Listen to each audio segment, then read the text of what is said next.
All right, guys, we're here for week number 2 for the advanced assessment, anatomy, corrective stuff.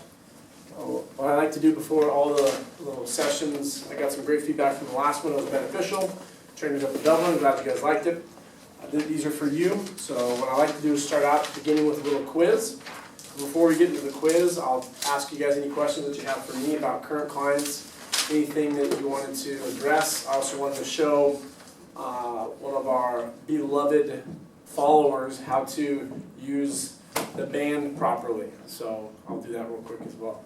Any questions you guys have with any current clients, anything you want to address? Brett? One of my clients was he went to a nutritionist and got a blood test. Okay. And one of the things he talked about, she said that his triglyceride levels were low, and therefore he wasn't consuming enough carbohydrates. But triglycerides are fat, so I didn't know how those two were connected. First off, was it a nurse, doctor, or was it a nutritionist? A doctor. Okay, good. So went to the doc. They got a blood lipid panel. I always suggest for our clients to do that. And when you go get a lipid panel, try to get away with as much as you can. Ask for a testosterone test, hormone levels, a C-reactive protein. Some people say it's good, some people say it's not. That's an inflammatory marker, but that's good to check out. Look at the density of your cholesterol.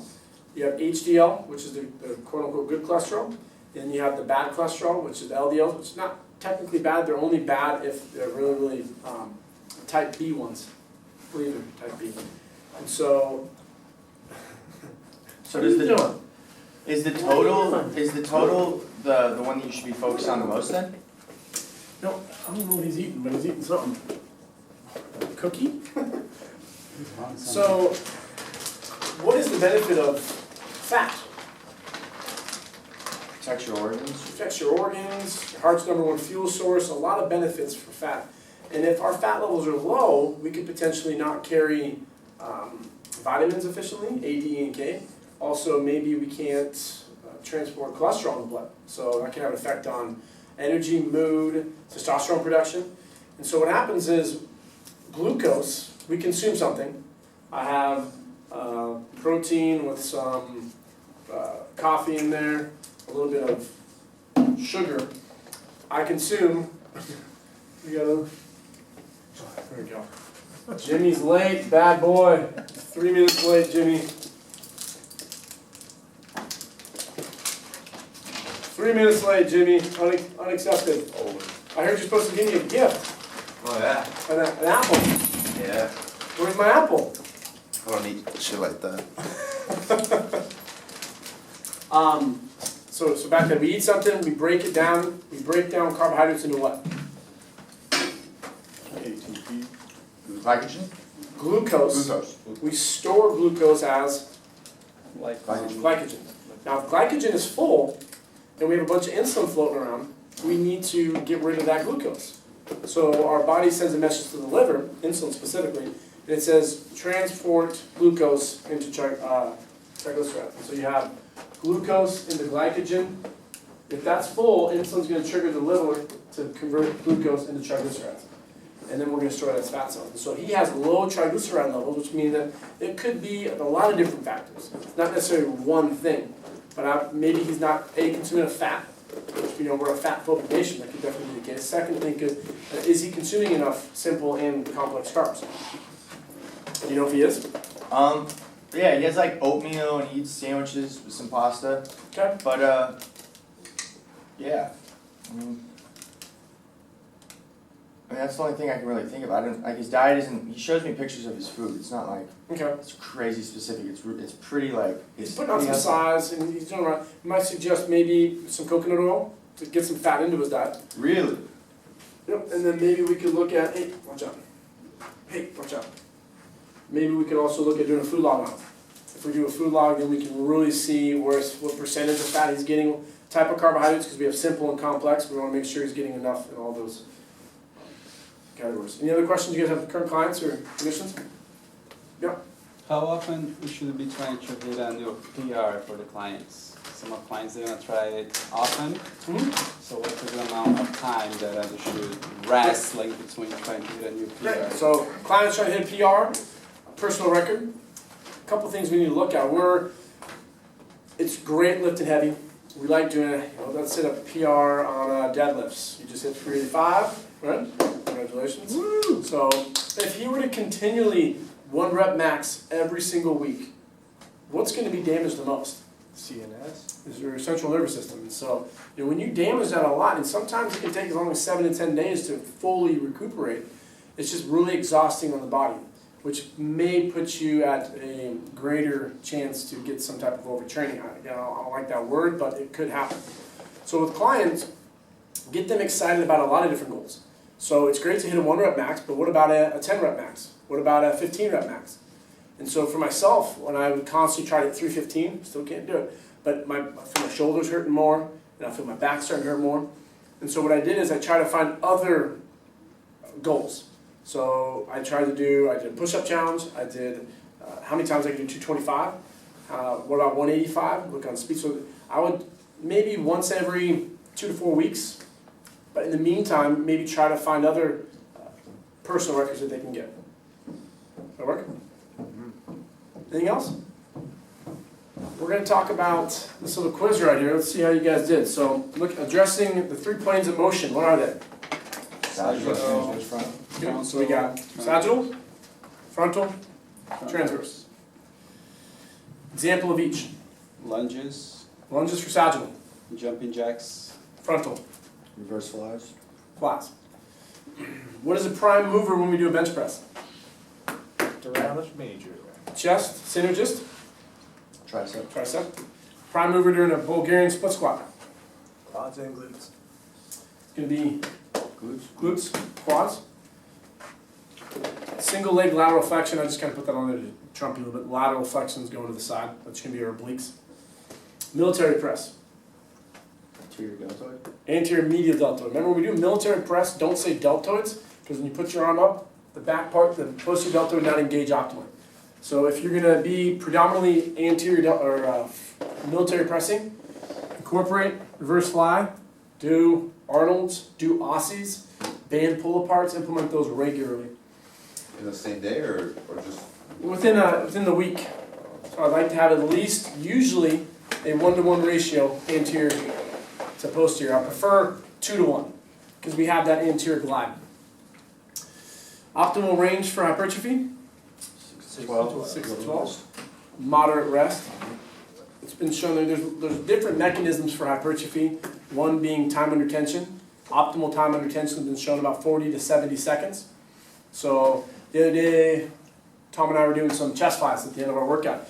And I would go down for about 4 or 5, and then come up for 1, go down for 4 or 5. He was timing me for time, 60 seconds, with some amazing Star Wars music.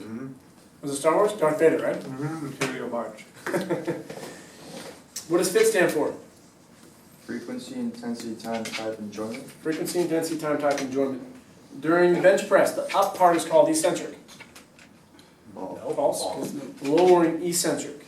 And there's been some good studies looking recently about the overload mechanism behind super eccentric and how the body eccentrically adapts to build stronger. So essentially, overloading 120, 130% of 1 rep max, a couple times a week on muscles is really, really advantageous to stimulate the proper cells to grow. Look at your own training. How many times a week do you do that?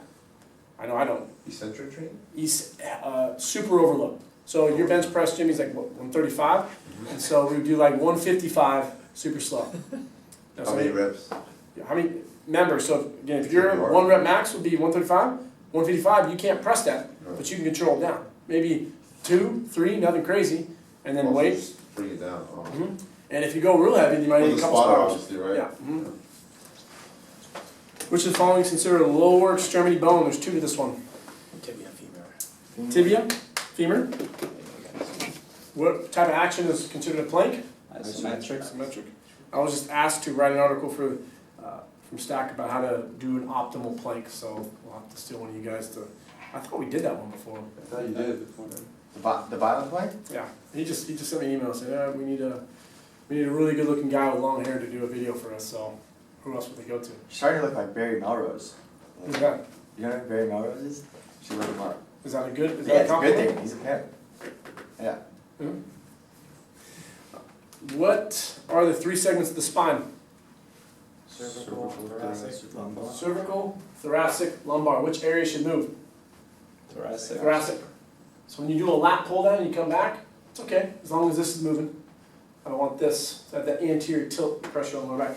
I got a jacked up back. When I do thoracic mobility, it doesn't hurt. But when I arch my lower back, it hurts. So I kind of have like a mechanism, for me at least, when I do an exercise and I arch, it hurts like hell. I know not to do that, but for your clients, they don't know the difference between thoracic extension versus lumbar extension or flexion. So do some drills. I like doing stand up here, like a little thoracic test. AS, IS is pointing forward, and just come back. And you can get some momentum, but I want those pointing forward the whole entire time. And that's a good little thoracic drill. Also, one where we open up, we lean. You can do the ones where you get into a lunge position. You open up here. We should be able to get to about 180 degrees on that. Choose one. Why is it important to lift large muscles before small, or multi before single? Burns more fat. Release. Burn more fat, greater hormones released. The more damage we do, the greater hormonal profile. So when we look at designing a program for a beginner, if their goal is fat loss, we want to hit each of the muscles, main muscles at least once. Legs, chest, back, shoulders. Now if you were to be training someone, Brett and I were talking about, he has a client who's being trained 5 times a week, which is great, but it gets a little more complicated because doing a full body workout 5 times might not be appropriate. So we discussed probably have to do a split routine, but depending on the condition of your client, and this is why it's so important to train, is to learn what they're capable of. For me personally, I don't consider body weight stuff much exercise. Meaning, I can have my client do 10 body weight squats. They're not going to be sore from that tomorrow. I mean, there will be some unique situations where they may be, but you could do those squats, you could do wall push-ups, you could do a lot of low intense, high endurance exercises, and they're not going to get that sore. So you could do those the next day. Just go off of soreness. So maybe do like a chest and back, but implement some body weight squats, some step ups, just to burn more calories. Hit each muscle twice, ideally during the week, and that's going to help render the best results. And the last thing it says, why is a female not going to get big and bulky? Testosterone levels are too low. Testosterone? Do females have testosterone? Yeah. About a tenth of what guys do. So if you have 1 cup of coffee as a female, I have 30. I have a lot more testosterone than you do. And a lot of times the people that we revere in our society as females, you look in magazines, I don't know, but Justine Monroe, she's a good looking girl and she has a great body. Could she be taking something? I don't know. I wouldn't be surprised at that level when you start getting to that aesthetic awesomeness. I wouldn't be surprised. I'm not discrediting the fact that she doesn't work hard, because she does. But people in magazines are photo brushed. They have Photoshop. They've probably taken a lot of supplements. They're getting paid a lot of money to do that as a full-time job. And also remember that there's a good amount of people that take testosterone.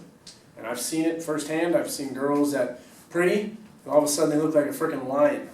Their face gets all big and you're like, damn. Other stuff starts growing, so you go from, whoop. So. Hey, little guy. Hey, little guy. Whoa! So just be, for your female clients, don't let them be deterred from that. What's going to happen when you lift heavier weights is you're going to get a lot stronger. Here's a perfect example.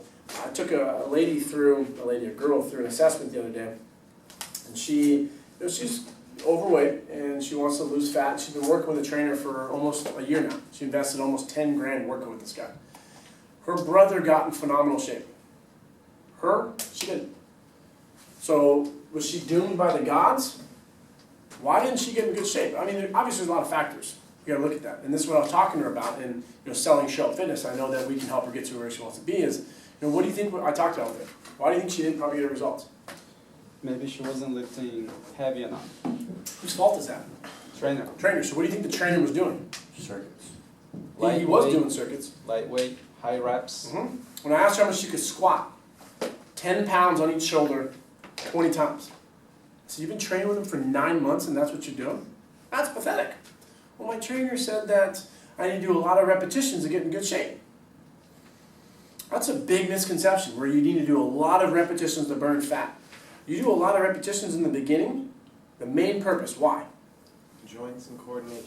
Strengthen the joints, the ligaments, the tendons, neuromuscular communication. After that first month, maybe 6 weeks, you got to overload the hell out of the body. You got to make a superior machine. And how do you do that? Lifting heavy weights. What do you think her brother was doing? Lifting heavy. So the trainer, probably really educated, having the guy look like a guy and the girl look like a girl. Guy being superior. It's not that the guy's way is superior, it's the way of lifting. It's not being sexist. If you lift like a guy, you will be in better shape because the overload is superior. If you do 8 reps, what percentage of that, of intensity, you guys remember? 60-something. 8 reps is 80%. Oh. If you do 15 reps, to failure, that's 65. Hypothetically, let's pretend like she was going to failure and he was going to failure. He's going to get an 80%. She's going to get a 60-65%. A D versus a B. And so it was a pretty easy conversation when I taught her that why you should work with Show Up Fitness is because we're educated. Now, I'll tell you right now, I'm not the most exciting trainer. But when people pay premium to work with us, it's because the knowledge that we have. Yeah, I can tell you all sagittal, planes of motion, contrast, all those fancy words. I'm not going to say it to my client. When do you think the last time I used the word axial skeleton with my client? My clients don't care about the axial skeleton. They don't care about the appendicular skeleton. Yes, we know that, but it's the knowledge that they're paying for. I can systematically progress you from A to Z and get you to where you want to be. And this girl, sorry trainer if you're watching, but she's leaving him, coming to us. Because he's been doing the same shit over and over and over again, and she's not getting results. You have to systematically progress. So I was having her deadlift. She was doing 150 pounds first day.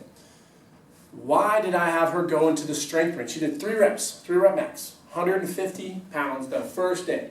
According to some associations, you'd go to hell. That's because she's been training for like a year now, so her body is ready to lift heavy. It's just waiting for it. My favorite group of people to train are, I was trying to make a funny joke, it wasn't going to be good, are females who've been training for a while.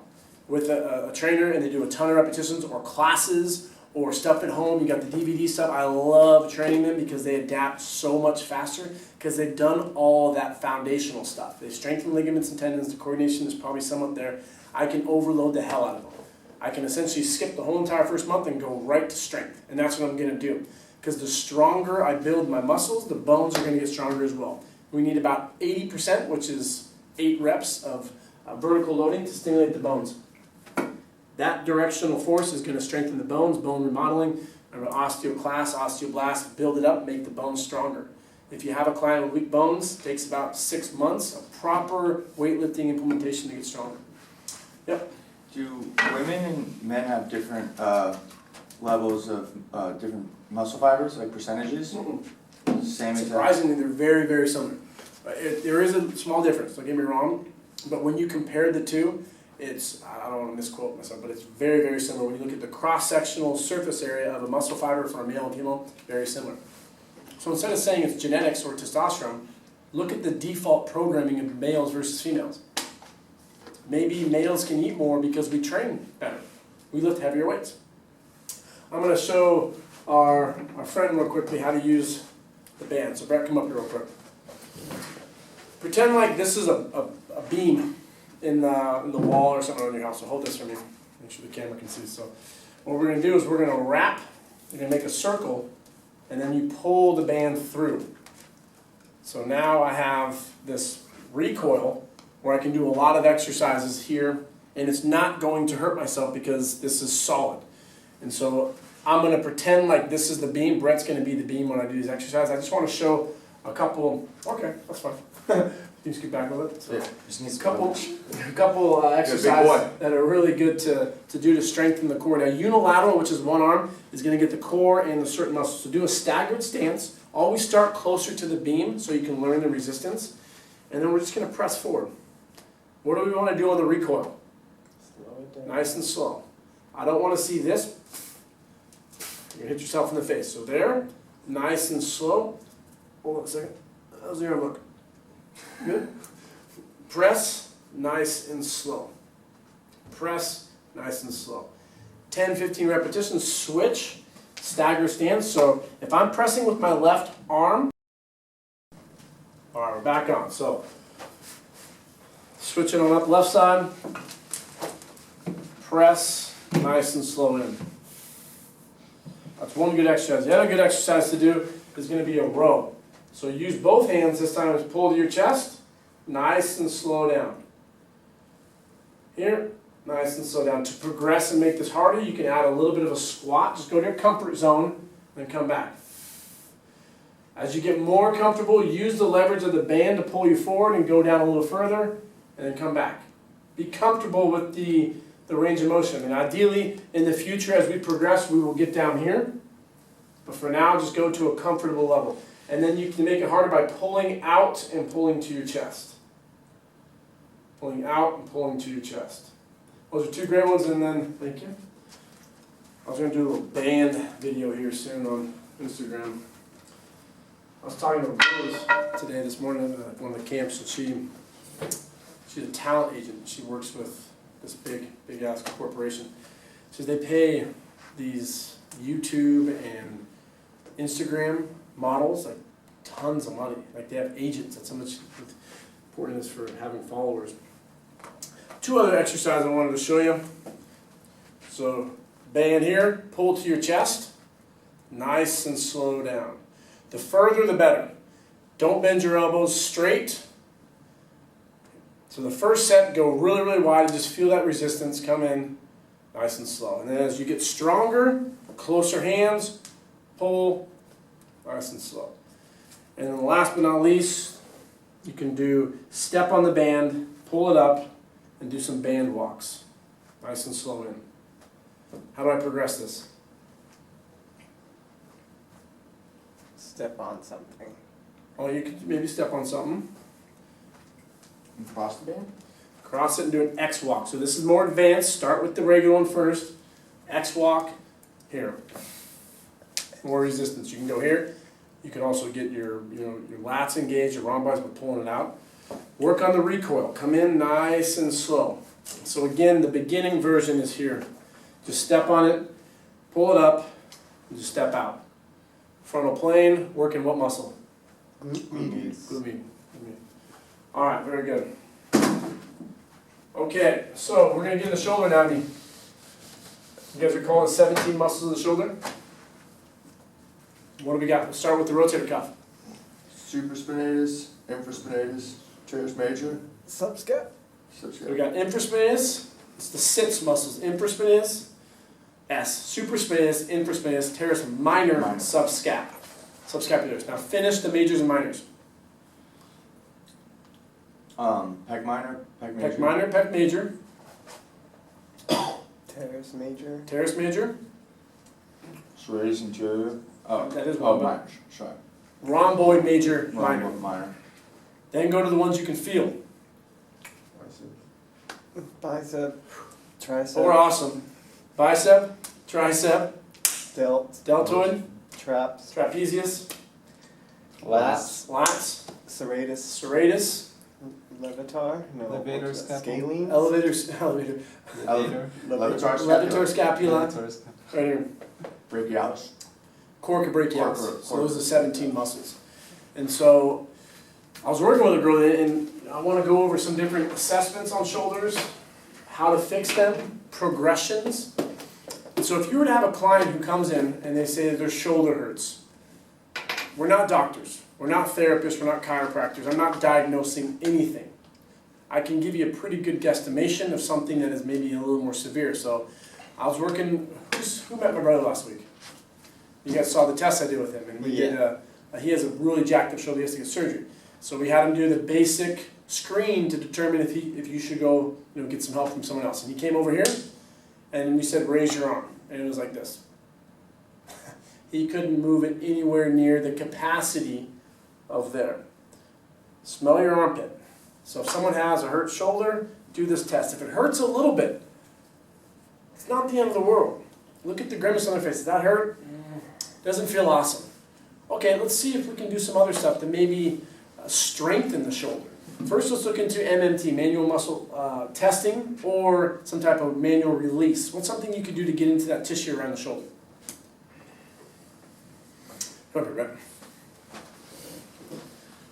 It's like your class again.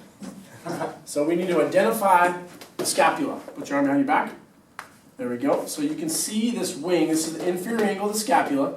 This is where the infraspinatus fossa, and there's a fascial tissue on there. So put your arm back. And so when I turn him around, you can brace by doing this. Be careful doing this. Your clients might get excited. That's just jokes. So here, and then I'm going to get into that tissue. And I would like to look at my client in the mirror, all right? Yeah. So I can see if the grimace is a little too much. I'll hold for about 15 seconds, make sure they're breathing, and then do it more. You could go in with the elbow, which is just going to make it a little more advanced. Big deep breath. Good. Getting into the infraspinatus could help with anterior shoulder pain. Could also be bicep. The bicep tendonitis, or the bicep tendon goes right up here into the front side, so this could be really, really tight. This one's not pleasurable, but you get into the bicep, you hold, and then flex. And this can be very painful, but we're breaking up that tissue. And back up. Good. Last one you could do is you could get into the pec minor. Put your arm straight out. Flex the elbow. Flex here. Horizontal deduction. There you go. So that's right where the pec minor is. You could go in there and get that. Obviously, for a female client, you would not be doing this. Make sure you ask your client's permission to touch them. This is pretty tight. Huh? This Better now. It's like a pressure point Yep, almost. that's what they call a trigger point. So your pec minor, what does that do a lot of? Helps you breathe. Helps you. It's a secondary breather. The main breather should be our diaphragm, but when these muscles can get pretty overactive. So instead of telling your clients you have a rotator cuff tear, we can say, hey, let's try some stuff to see if we can fix you. Let's get into the bicep, let's get into the pec minor, let's get into the infraspinatus, let's get into the trap. I like getting into the upper trap as well. You can get your stick and just have your client just go, make sure not to get on the clavicle side. Let's go back here, and then you can really get into that tissue as well. And always communicate with them, make sure nothing's going numb. Asking them, how does this feel? It shouldn't feel awesome. I like to say, if you're in a pain of 5 or 6, I'm going to bring you to a pain of 7 or 8, but not like something's going to snap. It's just discomfort. It's pressure. I call it like the zit sensation. You got a big ass zit on your face, hurts like hell, there's pressure. Don't pretend like it's not like a mini orgasm when you pop that sucker and everything squirts out on the mirror. You guys like that? Yeah, you like that. It's awesome. It feels really good. It's the same thing. It's going to feel better when you're done with that. What are some other tests I can do for the shoulder to determine how well it functions? The FMS. So FMS is going to be here. Now for an optimal screen, you'd be right about that's a healthy shoulder. Same with the other side. Maybe out there would be alright. You're going to see this a lot. So if you were to see that, what are some suggestions? Stretch. You could stretch. You could do, and you like doing this one, you said you come back here, go a little wider at the stick, come back. Or a door stretch, you just hold that, get into your lats, maintain a neutral neck. Don't want to be here, don't want to hurt yourself. Don't want to have thoracic extension, you want to just keep your body neutral. Come back, hold. You could also use the stick and come here. So you're just pulling down with that left hand? And then switch for this one.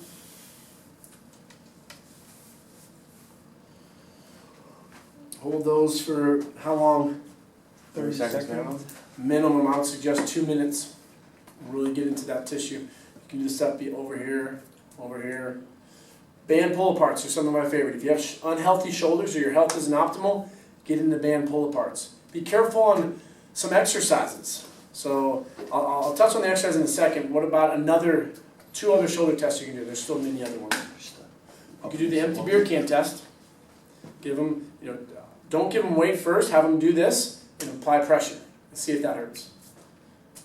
If it hurts to the point of like they're in agony, we can do a lower body workout. We can do some thoracic mobility drills, but I'm not going to do any upper body stuff. Be very, very careful. Don't cause any more pain. Get them referred out to the proper physician or therapist. You can do shoulder flexion. We should be able to hit our thumbs to the wall. It's 160 degrees of optimal rotation. I don't want to see this. Or this rib flare. So that's another test you can do. And last but not least, you have the external. Should be flat on the wall. Internal rotation test. And the internal rotation should be like you can hold a bar across your chest. That's optimal range of motion. So we're 90, 45.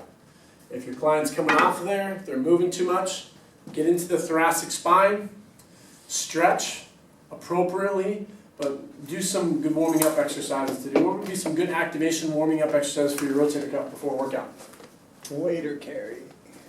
With the What? Waiters carry with the kettlebell.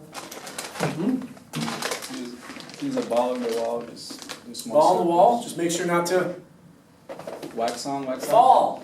Oh. You guys need to take some happy pills before you come in. Ball on the wall, activate. I like doing push-ups on a foam roller. For us, this would be appropriate for your clients. Do it on the wall. Just roll back and forth. For those that can do push-ups, that makes you stabilize the rotator cuff. Kettlebell upside down walks. Tom does some good ones on his back in a bridge position, tabletop, holding a weight up, holding it, and smacking the weight around. You can use a band. Make sure to activate those muscles appropriately. Different types of kettlebell walks here. One up, one down, walking. Switch, one up, one down, walking. I like the band stuff to get the core activated, so you're pulling there. The peel off. How long do we hold the peel off for? 30 seconds. 10, 15, 20, 30 seconds. Progress up to it. Contract, bring it in, relax. Go again. Activate the core appropriately. Those are the good assessment tests that you can do. What are some shoulder exercises you want to be mindful of or maybe eliminate from your program for people? Overhead pressing. You want to be careful of overhead pressing, especially with your overhead athletes. If someone has predisposition or they already have shoulder pain, I would suggest maybe once a week overhead pressing. I'd rather do like a landmine press than an overhead press. Be careful of that. Would you recommend the landmine standing or on the knees? Depends on how the rest of the body is. Standing, get core stabilization. Kneeling, glute stabilization. So they both have their benefits. Behind the neck, shoulder press. Yeah, behind the neck, not appropriate. So being here, I don't like that because what is my range of motion I should have in my shoulder? Extension-wise. 60 degrees. 60. So I'd like to be here. Where if you see this anterior glide, really, really unhealthy for the shoulder. So let's look at some exercise that cause a potential anterior glide. So again, watch my humeral head, humerus, clavicle, scapula. Watch it lean forward. That's really unhealthy. I want to be proud chest. So how do you set up for proper form? 90 degrees, external rotation, boom. Bet you that looks pretty good on It's like camera. a dance. Yeah. Huh? It's like a dance. It is. Boom, boom, boom. We should try that tonight, Jimmy. Let's go! Come on! So that's optimal. Then when you come back, you see the humeral head doesn't glide forward. Where people that lack range of motion, that have a lot of muscle, joint capsule stiffness, whatever it may be, you get this. That forward glide can be really detrimental for a shoulder. So what are some potential exercises that can cause that forward glide? Dips. Dips are nasty. Get back up in here. You're trying to get the humerus to 90 degrees. I don't ever do dips. That's just my own personal preference. If you're a gymnast, have at it. Otherwise, why are we doing dips? We can do so many other exercises that are appropriate. Oh, there's a way that you can do like a dip safely. There is. If you lean forward, like a lot, Mm-hmm. so then you're basically just doing this Mm-hmm. versus doing this Yeah. on a bench, you know? There's an infamous, so the bench ones are nasty. There's an Yeah. infamous photo of Arnold, and he's all jacked up, and he's doing dips, and he's over like this, and he's coming down. That's fine. So you can implement appropriately, but if you look on that infamous machine in the gym, the pull-up and the assisted dip, the guy's straight, and the elbow's at 90 degrees. And for someone with a jacked up shoulder, that can be pretty nasty. So be mindful of that. What are some other exercises? What are some obvious exercises you should not be doing that's going to jack up your shoulder? Bench pressing too much? Transverse exercises. So Incline. above the head, want to be careful of. Transverse. Incline is going to get you at more of an angle so your AC joints can open up. At the AC joint, the ST, SC, and GH joint, when the AC opens, it's like a pretty good little stretch on that ligament, so be careful on that joint. So be careful bench press, be careful of incline. That's why people will do a bench press on the ground. But what are popular pull-ups we see today? Kips. Kips. Be really, really careful with kips. Muscle ups. Muscle ups. If you want to try them, have at it. Make sure you can do at least, I say 10 dead hang pull-ups. People will say 5. I think that's pathetic. If you can't hang here and do 10 of these, why the hell are you doing a muscle up? What's a muscle up? Muscle up is when you come here, push there. Oh, yeah. Or a kip when you do the swing. There's this guy in the gym the other day who's doing some kips. It's such a violent exercise at the shoulder joint, and I understand CrossFit does it for a purpose because that's one of their events, so be it. But when you see jackasses in the gym, it's never like jack dudes. It's always like little scrawny guys that are trying to do it. And if you were to do a stripped dead hang pull-up, the benefit you would yield from that is far superior because the recruitment and time and attention on that muscle. So just be very careful of kips, dips, other exercises that cause violent movements at the shoulder. So any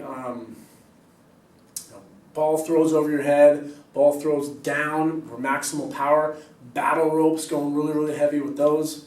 If your shoulder is messed up, be A careful. raise is probably not good too. Front raises, I wouldn't suggest that. Again, because this muscle's usually already tight, even out the shoulder, so get more posterior. Mm-hmm. Anything that doesn't cause pain is what we're going to want to do. So you have a client that comes in, their shoulder kind of irritates them, they do this, doesn't really hurt. They can do some exercises, maybe do a close grip push-up, they're all right. Start on the wall, progress down, and then you're doing maybe rotating tees, you're doing those. For the shoulder activation, maybe some here. Stay away from Arnold's, stay away from overhead pressing, squatting as well. Because when I set up for a squat, I'm back here. So be careful, because I would like to have optimal range of motion. You can usually tell when people have jacked up shoulders when they squat because they go real wide, they grab out here. So go to a front squat, go to a zercher, do a goblet or deadlift. Try something else where you can eliminate pain. I was working with a student the other day. It's like pain, injuries can be part of the game. Our job, and I know all trainers are self-fitness, you guys are great, you're not going to make your clients worse when they come in. And that's something I pride ourselves in. We're educated, we're smart. We can take a client who has an injury and we can work around that injury and not make it worse. I'm confident that we can probably make it decrease in pain, alleviate some of those symptoms, but more importantly, we're not going to make it worse. So, push-up progressions. I was working with a girl today in one of the booty camps, and we were doing some rows. She said, "It hurts my elbow." So I said, "Where does it hurt?" I'm thinking she was going to say more up like in here, like her tricep or something she was doing. She said it hurts right there. I was kind of like, that's the action at the elbow when I pull is concentric. Elbow flexion. Humeral extension. Your tricep is engaged, but just the way that she was doing it, it didn't really add up. So I was just kind of threw a dart out there and I said, "Do you do push-ups a lot?" What do you think she said? Yeah, She does them a lot. like that. There you go. And so I said, "Can you show me one of your push-ups?" And so she got down on the ground and she set up and she went, a class taught her this. Classes teach us all the effing time, and it pisses me off because there's no reasoning for it. The people who are upstage, they say something, everyone does it. They said, make sure your hands are outside of the mat and at 90 degrees. Wow. Wow. That'd be like, "Hey, stand up real quick. Let me kick you in the balls." Boom! And then a week later, your testicles hurt. That's exactly what they're doing. When you come out here and you're at a T, that's the worst thing for your shoulders. We don't want that. We want this. Why do I do a push-up? To get muscle activation in the chest. To work out my chest, to get my triceps. When I'm here, I'm working a lot more pressure on my deltoid. I'm in a disadvantage mechanically. I might be strong. It may feel stronger, but you don't have the optimal force production. Try to push someone like this. Get away from me. Stop it. You push someone, boom, hard. Off me. Get off me. Right here. This is where you push. We're doing a Hadouken. Right? That's cannon Hadouken. You're throwing it here, not here. And so, how do you teach something? That's a hard exercise to tuck under like that. What are some cues? What I tell my clients is, when they set up for their push-up, the first thing that they gotta do, hands on chest level, never on shoulder level, you Okay. know? And elbows in, like 45 angle degree in, never out. Okay. Besides core, glutes, and all that stuff. you know? Core, glutes, all that.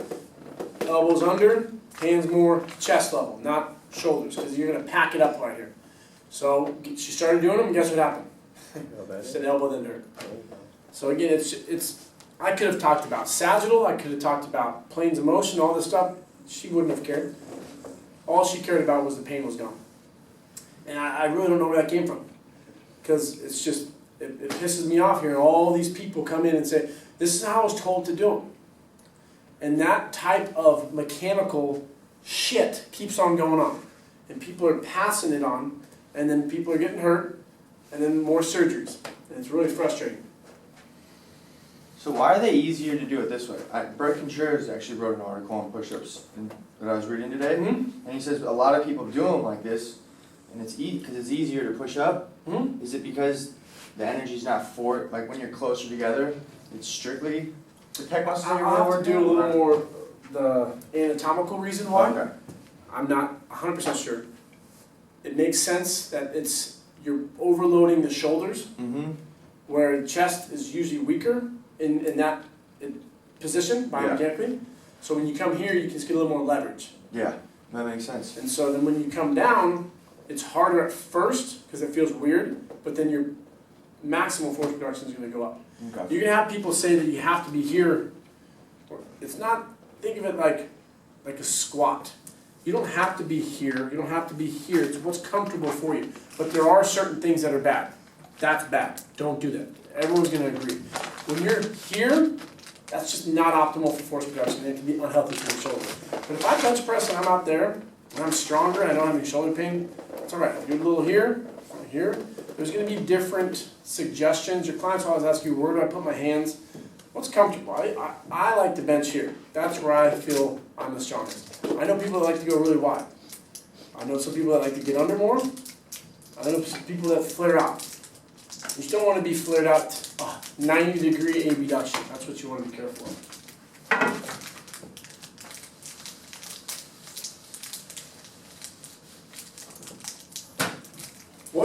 If you guys had to design a good shoulder workout, how would you design it? What would be some things to keep in mind? Hitting all segments of the deltoids. Okay, so is it one or three muscles? One. One muscle. What's this one? Anterior. Anterior, Lateral. medial, lateral. Posterior. Getting all three of those. A lot of pressing is going to get anterior. Chest flies pressing here. Lateral is going to be pressing. Lateral raises. Posterior reverse flies. Pronated rows. Not so much here. You get a little bit, but not nearly as much as pronated. Aussie pull-ups, reverse flies, band pull-aparts. That's going to give you that capped look. So if you have a client that comes in and says they want nice arms or nice shoulders, what would be some suggestions on exercise to do regularly? Push press. Push press. Stand here with a dip. Sure. Okay, so here. It's a great shoulder exercise. What else? Arms and shoulders, Mm-hmm.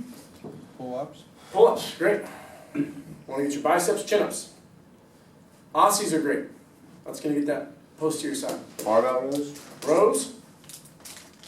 Those are great. Arnold's. Oh, I was just like, when you're doing reverse flies, I've never really known what to do. Like it's it's nice when you can go, if I go lightweight Hmm? and I keep my arms straight, I still feel like there's not as much activation in the back, but then when you kind of bend them a little bit, Hmm? so like, is it okay if you go really heavy and you're kind of just like swinging like that, or what do you So recommend? that's one of those answers that it depends. Okay. I'm all about force production. Yeah. I like to get the full range of motion for that joint. I'm a meathead. I like lifting heavy things. And so my suggestion would be almost like do drop sets. Okay. I say feed the ego. So hinge properly, get the weight, get the full range. But the thing is, with the retractors, they're really weak eccentrically. So try to slow it down, you're gonna see this. Still comes down fast. Yeah. So feed the ego, go heavier for your 8 to 10 reps, drop the weight significantly, hinge, come back, hold, and come down super slow. How many reps on the lighter ones? 10 reps? 10 reps? You're gonna get a burn from this like you've never had before. Where most people, like there's a couple students the other day, they had some weight, they're more like this. I don't know what the hell this is. This is not the perfect. You have a hinge, hold. That's a lot more neural control, muscular control, and really healthy for the shoulders versus just repping out a bunch of exercises. You know, my challenge for us to challenge our clients more. Have your clients do a 30-day challenge. I just did a push-up challenge, 300 push-ups, 30 days. I had fun doing it. I lost an inch in my waist, 2 inches in my chest, I got bigger, quarter inch in my arms. Is that gonna be the same for everyone? No. The reason I do these is just for myself, to motivate other people, you know, Instagram, all that stupid stuff, but really to test what my body's capable of doing. You hear a lot of people say, like, you gotta have at least 1 day of rest.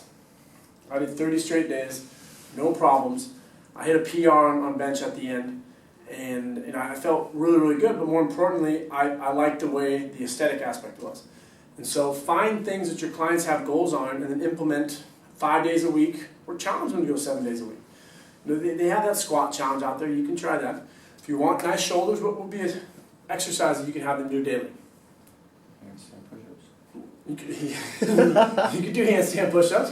And we talked about that. That's gonna. Are you gonna do it? Yeah, maybe I'll just start today, fuck it. I think you should.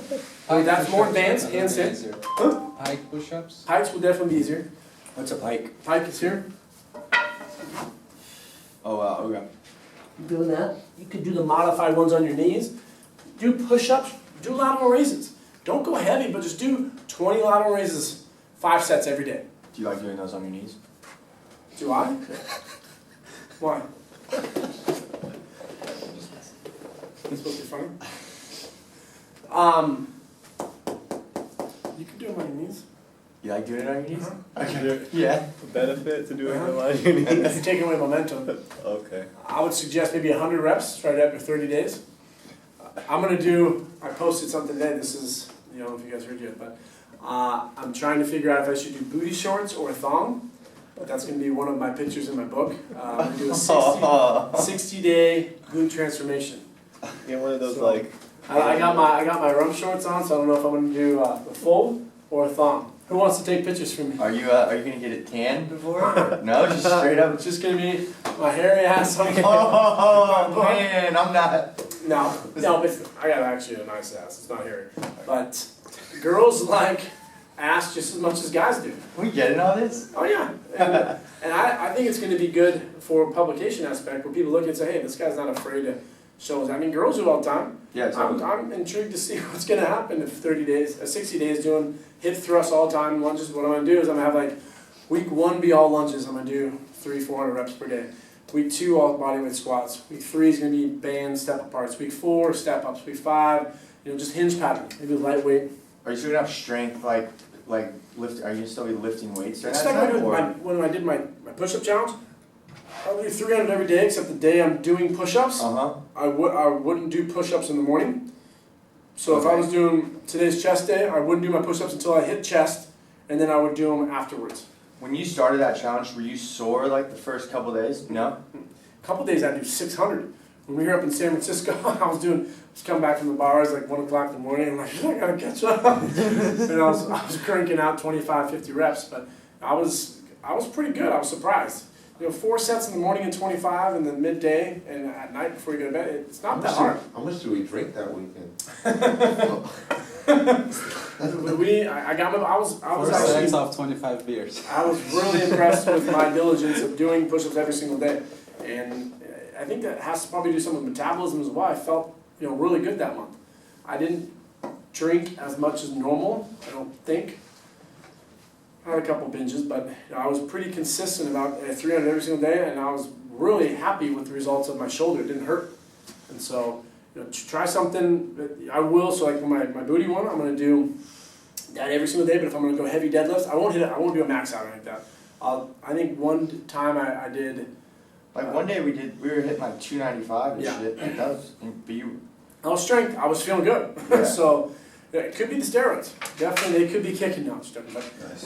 I just felt good, and so we went to the strength. I didn't do 1 rep max. We were doing about 90% and like 295, 285, and we were doing drop sets. So it was still taxing. And the next day, I did 300, 400, 500 push-ups. But So did you do 300 push-ups that day as well, just after the workout? Yeah. Mhm. Okay. so that's the fun thing about the science and the foundation. You learn it, then you apply it on yourself and see how your body responds, and then document it. Maybe you want to run a faster mile. Maybe you want to try. I thought about maybe doing a 300-yard anaerobic sprint, 30-day challenge, doing that every single day. That's maximal. Only just 1 set though. That's 60 seconds. You're the fastest person maybe did someone beat you? I think you're the fastest person I've had to do that one. Did I tell you what Drew Brees runs that in? 52 seconds. Really? And I think you ran at like 58. And he's a slow quarterback. Yeah, no, that's Drew great. Brees? Huh? Drew Brees? Drew Brees. I mean, like relative to Vic at his prime and those guys. But those guys like sprint every day. Mhm. I bet you if we sprinted, we could get down to like 45 or To something. do the sprint challenge. That's what I'm saying. I challenge him. Maybe we should do. I'm doing right now. I'm continuing my push-up, but I'm doing band push-ups. So I'm gonna do some overload. I'm Okay. doing 200 for the next month. And then I'm doing lateral raises as well, and then my booty one. So I'm doing those every single day on top of my normal workouts. But it's just kind of fun for me. It kind of gives me something to be motivated about. I think every day we have clients who are trying to get in better shape, and a lot of trainers focus so much on nutrition. And I take the opposite approach of let's move more, not in a negative way. Just have fun with the movement. Find things that you like and what you're trying to improve. Implement it and see how your body responds. I think the clients really love challenges, and that's something I'd like to better myself on. Once in a while I do like a pull-up challenge, or then you finish with like how many push-ups can you do, and then you kind of keep track of what they've done. But if you really got them consistent to the point where you kind of build this competitiveness in them, Mm-hmm. because if they start to believe in themselves, that's when the results really start to happen, I feel like. That's where we come in. I mean, the psychological aspect is really important, but we're here to motivate our clients. And I think people always talk about that E on fit. I don't like the E personally. I think the E is stupid. Or our society implements that, saying that, you need to have fun with your workouts. You want to get results, there are things that you can do to get results. If you want to have fun, do that stuff on the side. Win the week, lift your heavy weights, relative. 8 to 10, 6 reps, that's where you start developing a better machine. That's where you're going to be a superior body. And so if you're not doing that, settle for mediocrity. That's what people like hearing that, the truth, tough love, but to get a better physique, you got to lift heavier and that's where all the motor control and everything is so important in the beginning. But teach your clients to like it. I've never had a client who doesn't like and doesn't get excited when they hit a PR. They get so excited, oh my God, I just did 6 push-ups, never done that before. Instill in them that, hey, we'll start doing this every single day, do push-ups, and then they're doing it before work, they're doing it at work, they're doing it, and they're just moving more, and they're building a better machine. And so when it comes to a holiday weekend or a cheat, they don't even think about it because it's not setting them back, it's just giving them sanity. I think that's one of the more important things, which leads me to some real quick techniques, and then that's pretty much it for today, of client retention. I got a whole stack of thank you cards. When your clients are coming close 5 sessions out from a referral, write a thank you card. And just say, hey, thank you for being an awesome client. I'm really impressed with how you've done this, this, and this. Looking forward to working for you. Looking forward to helping you reach your goals in the future. Who doesn't like a thank you card? If you guys ever got a note on your car or something like that, just like a nice little, Yeah. hey, you're a hunk. I know, I've got one that says, crashed into your car. I got that one too. I was happy though, I was like, damn, somebody left the Not number. that down. I mean, just like a nice general act. Anyone ever bought you coffee at the store? Ever, just when you give someone a note of appreciation, being, sincere, your clients appreciate that. And at the end of the Or what month, are you gonna send Getty a thank you? I always send her thank yous. I always say thank you, but it's nice to be sincere and helping your client with their specific goals. Thanks, you though. So, speaking of which, next Thursday, if you're around, anyone, we have our Chris Talks, and I'm going to give away 3 free training sessions or a $100 gift card to our clients.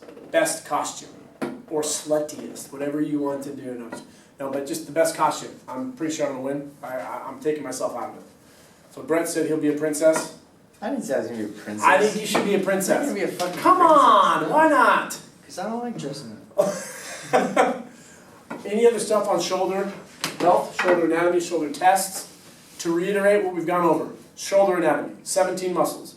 Supraspinatus, infraspinatus, teres minor, subscap. Teres major, rhomboid minor, pec major, pec minor. Palpate, bicep, tricep, lat, trapezius, levator scapula, coracobrachialis, serratus anterior. If a shoulder hurts, there's a lot of stuff that can be going on. We're not doctors. We can't diagnose, but we can do a lot of things. Do proper assessments. Here, here, here. See how shoulder posture. Work on setting them up properly. We want to be neutral. Your xiphoid process here, parallel at all times. When we deadlift, when we hinge, when we squat. When you lose this, we're not in an advantage. So work on proper posture, strengthening muscles, relieving certain muscles. Bicep, could be antagonistically the tricep, could be your lats, could be your upper traps, a lot of different things. Address all of the impairments that you think it could be, and then strengthen. Band pull aparts. A good one is where you have a band here, pull here, boom. There, come back. A lot of therapists will give the generic internal rotation, external rotation. Those are fine, but I think we can do better. And we can strengthen that capsule in the joint and help people move better. Baseball players do have more external rotation. It's very common. I was gonna say that, I can't go this way. Yeah. Because you're used to the creating of that and that velocity. So I'm joint. more sore in the medial part. Yeah. So that's something that we need to work on with you and strengthen that. That's annoying, it just bugs me. I had a question. So if someone has shoulder pain, you don't want to just necessarily rest it, you want to strengthen it? Depends. Okay. When did the shoulder start hurting? So this weekend I was playing football with my brother, Yeah. and my shoulder aches because I was playing. And so you Rest rest. You rest. But then, so like say a couple weeks goes by. I know when you do the Smith machine, it takes the shoulder cuff. It's no longer stabilizing. Okay. It Yeah. takes the stabilizer out. So is it okay to do the Smith machine? Because then you can still work the pecs, but As you're long as there's not. no pain, but it could potentially be a Band-Aid because you're not activating it. Okay. So make sure you're doing activation stuff. Make sure you're strengthening. So Do exercise that are not going to cause pain. Get into that tissue and see if that helps. Work on range of motion, the stretching. Mhm. The more aggressive you are with range of motion and strengthening it, it's probably going to subside a little bit. Chronic shoulder injuries suck. I'll be willing to bet for most people who have shoulder problems, they lack the range of motion, they lack upper and middle body back strength. Implement those, stay out of pain. Transverse is where we want to be. Cable rows here. Behind military press, I probably would take out. If you're going to do pull downs, do them sagittal. If this doesn't hurt, that's fine. Do any exercise that does not cause pain. Slowly integrate them back in. If there's pain the next day, take it out. So, I mean, there's lots of things that we can do to help a client get to where they want to be with their specific goals. Just keep their goals in mind. If you want to have a client maximize fat loss, I had someone ask me about this, what could you have them do? Sprints. You can have them do some sprints. What if your clients want to do steady state cardio? Is that okay? Sure. Yeah, are you going to do it with them? No. No. 60 minutes, weight training. Go walk around the block, go walk over here, do the steady state cardio by yourself. Wake up in the morning, do band pull aparts, do push-ups, do body weight, squats, step-ups, lunges, go walk for 30 minutes, that's fine. When they come to see you for 60 minutes, They need to depend on us. I'm pushing you, I'm motivating you, I'm training you for 60 minutes. If you want to stretch with your clients, that's fine. I don't stretch, I'm not a big stretcher. When someone comes in, we're gonna do some dynamic stuff here, activation, 3 minutes, boom, we're working out. We're gonna be lifting heavy weights as quickly as we possibly can because that's where results get. Doing all this foam rolling stuff and stretching, that's 20, 30 minutes gone. Dude, I was just gonna say, I'm really getting over the foam roll in the beginning. But we were taught it, and then once you do bring in with a client, From row, man. you bring, like once you start with a client, you have like this, I teach them about foam rolling. So then sometimes I'm scared to just pull it out, because then they're like, you just told me how important it is. Okay, here's my example. Who here's had a massage recently? Not recently. Who's had a massage?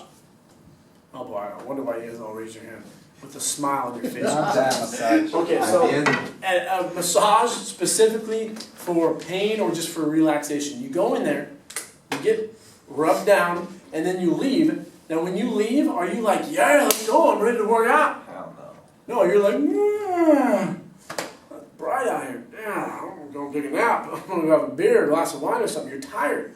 The same thing's happening in the system. You got your sympathetic, your parasympathetic nervous system. Sympathetic is jacked up, ready to go. Let's go.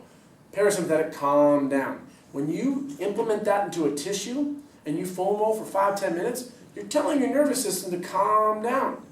It's kind of counterintuitive to say, okay, let's go lift heavy weights. I'm not saying foam rolling is bad. Teach your clients to do it by themselves. Yes. Client buys something, here's a foam roller. Here's a lacrosse ball. Here's this. Start doing this by yourself. The times, when do you think are the times when I really want to foam roll? They're really sore. When they're really sore. Client comes in, oh, my legs really hurt. Okay, well maybe we're not going to do legs, but let's foam roll your legs. I'll get the dowel. I'll get in there. Okay, you're ready to go. Let's do it. What else? Something sore if there's an injury. So if a client again has shoulder pain, get into here, get into here, get into here, get into the tissue around the joint. If the injury's here, it's going to be proximal and distal, which is usually causing the pain. I don't have pain here coming. It's okay to do this for your elbows, but this is probably causing it, this is probably causing it, or this is probably causing it. Go up and down the chain. Last but not least is before I lift heavy. Get some blood flow in that area, but lift or massage, SMR the antagonistic muscle. If I'm going to do heavy chest today, if my joint doesn't have optimal mechanics, and if I'm here, this muscle back here, or this muscle right here, could be restricting my movement. So get into that muscle. So if I'm doing chest today, what should I foam roll potentially? Your lats. Lats. Get into your lats. Foam roll. This is probably more for you guys because our clients don't hit like 1 rep max, but if they were, we're going to get jacked up. Maybe a minute, get into the T-spine, open it up. Don't foam roll that chest muscle. Don't foam roll a bunch of other muscles. I will foam roll the calves a decent amount because it creates more range of motion. And a lot of us lack optimal dorsiflexion, which is about 15 to 20 degrees. So if I foam roll into that tissue, it opens it up. It is a technique. If you still like to foam roll, that's totally up to you. My philosophy is I would rather spend 10 minutes doing another set of exercises, doing another metabolic workout, do some type of Tabata, get more work done, teach my clients to do stuff by themselves. The empowerment of teaching a client to do it by themselves is huge. Because then they're going to be independent. They see the value in you. We're going to get them better results. Any other questions? That's great.